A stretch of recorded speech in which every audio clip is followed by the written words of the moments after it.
She's the mom from Brooklyn that all of New York is talking about. JoAnn tells it like it is. She's thinking what I'm thinking. And now, JoAnn is gonna answer your questions the way only she can. Dear JoAnn, what is the weirdest thing your neighbors have ever done? Let me tell you. One day I was out there hanging my laundry, and that guy next door to me is out there hanging fish on the clothesline. I don't know what that's all about.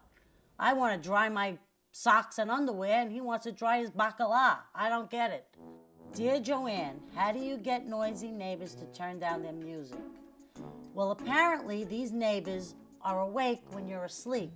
So what you gotta do is when they're sleeping, put yours louder and let them see how it feels. Because just knocking at their door when they're having a bottle of wine isn't gonna make them lower their radio. Do it back to them. Dear JoAnn, if you're having a big party, do you have to invite your neighbors? If I'm having a big party, I would never invite my neighbors. If you're having a party and you like your neighbors, invite them. If I invited my neighbors to a party, I think they'd sell the house the next day. So I wouldn't get involved with my neighbors. Dear JoAnn, how do you keep your neighbors' dogs from pooing on your lawn?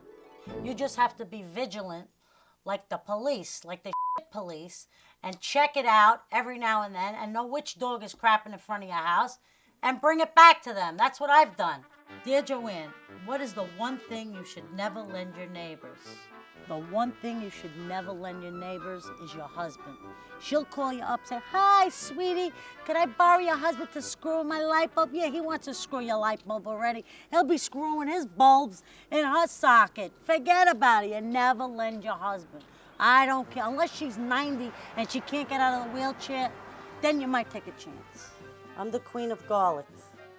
If I can make muffins with garlic, I can make muffin garlic. My husband's aunt was the best cook on earth. Nobody could beat her cooking. And I watched her. I asked her, how much of this, how much of that? You just do it like this, she said. Well, how much? You know, you just put it in. And I used to say to myself, you just put it in. That's what I thought about sex. I didn't know that about food. You just put it in. So I just put it in, and that's how I do it. Now we're going to bread the cutlets. Pat them down. Like if you were a cop, you get to pat people down at the airport, you pat down your cutlets. Only these things don't press charges on you. You can pat them down all you want. You don't have to worry that they were indecently exposed. Pat your cutlets. The secret to living in harmony with your neighbors is to keep your windows shut, your doors locked, and mind your own business. Say hello and goodbye when you pass them in the street, and keep going. They live too close to know too much of your business. I'm living here 34 years, and I've never had a fight with my neighbor until I started arguing with them because I had it up to here with them parking in the driveway. They thought it was their private driveway. I had to show her the deed to the house and tell her it's a party driveway, you moron. A lot of questions today, Gizmo, about neighbors. The best part about it is that I can't see them or hear them right now. Good night.